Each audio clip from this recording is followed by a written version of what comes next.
तो आज हम आपके लिए लेकर आए हैं टांटिया भील की कहानी। वीडियो को अंत तक जरूर देखना ताकि अंत में कुछ ऐसा रहस्य देखने को मिले जिसे शायद ही आपने किसी और की कहानी में देखा या सुना होगा। वो भारतीय जिसे 133 साल पहले न्यूयॉर्क टाइम्स ने रॉबिन हुड नाम दिया था। 10 नवंबर 1889 को न्यूयॉर्क टाइम्स में प्रकाशित एक लेख में टांटिया भील को भारत का रॉबिन हुड कहा गया था।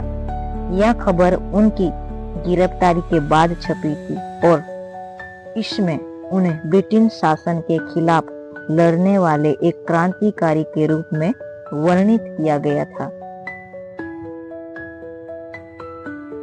पाताल पानी का रहस्य और मान्यता।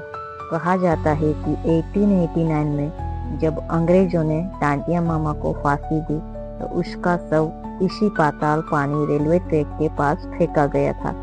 वो जगह इतनी गहरी और खतरनाक थी कि कोई भी आसानी से नीचे नहीं उतर सकता था।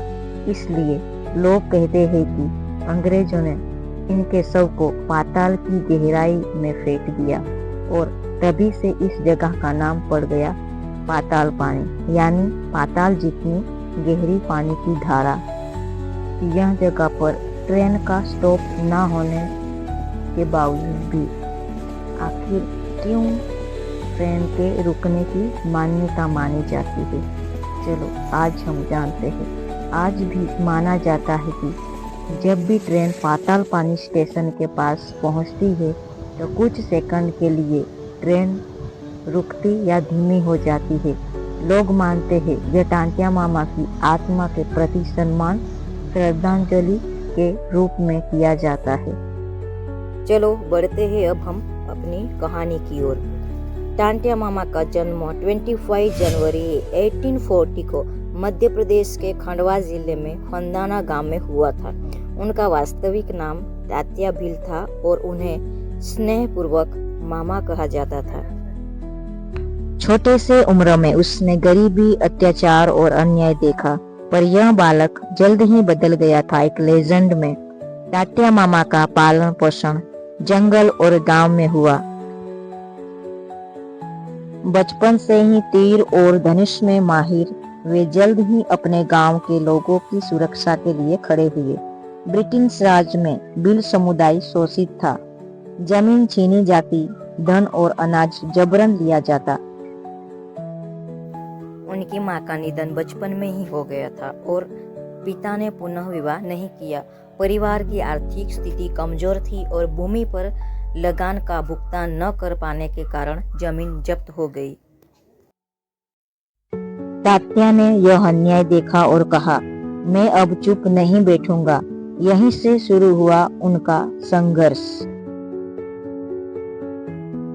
टांटिया मामा ने अपने जैसे बहादुर युवकों की टोली बनाई। रात के अंधेरे में वे अंग्रेजों के ठिकाने पर दावा बोलते, अमीरों से सोना और अनाज छीनकर गरीबों में बांटते और अंग्रेजों के द्वारा जो अनाज को ट्रेन में ले जाया जाता था उस अनाज को भी वो लूटकर अपने लोगों और गरीबों में बांट देते। यही कारण है कि उन्हें भारतीय रॉबिन हुड कहा गया। वे धनुष, बाण और बंदूक में माहिर थे। भील समुदाय को संगठित किया और अंग्रेजों को कई बार पराजित किया। टांटिया मामा जंगलों में छिपकर गोरिल्ला युद्ध करते। गोरिल्ला युद्ध का मतलब होता है छापामार युद्ध या गुप्त युद्ध की रणनीति, यानी ऐसा युद्ध जिसमें सैनिक सीधे मैदान में आमने सामने नहीं लड़ते बल्कि छोटे छोटे दल बनाकर अचानक हमला करते हैं और फिर गायब हो जाते हैं। पूरे जंगल को बखूबी जानते थे, तभी तो गोरिल्ला युद्ध में बड़े खिलाड़ी थे हमारे टांटिया मामा। अंग्रेजों पर कब कहां हमला कर देते ये किसी को भी नहीं पता चलता था। कुछ लोक कथाएं भी है, जिसमें से ये एक लोक कथा जो अफवाह की तरफ फैली। कुछ स्थानिक कहानियों में, खासकर नर्मदा और खंडवा क्षेत्र में यह कहा जाता है कि टांटिया मामा ने एक घमंडी जमींदार या ब्राह्मण ठेकेदार को सजा दी थी, जो गांव के भीलों से जबरदस्ती काम करवाता था और उनका मजाक उड़ाता था।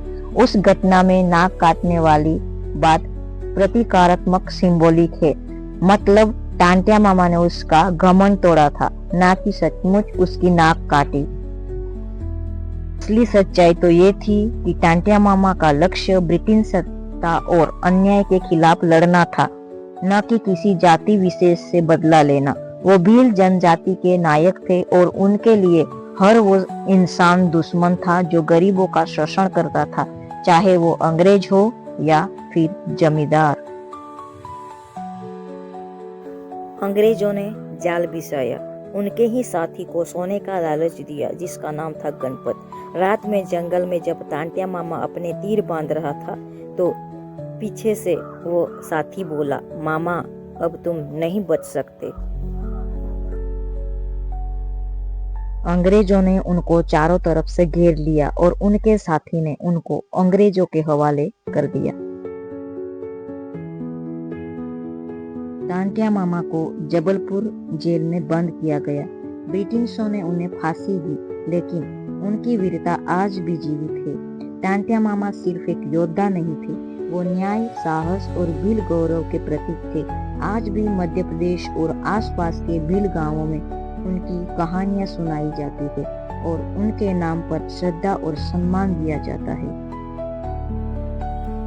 If you like this video, like, share, subscribe and press the bell icon.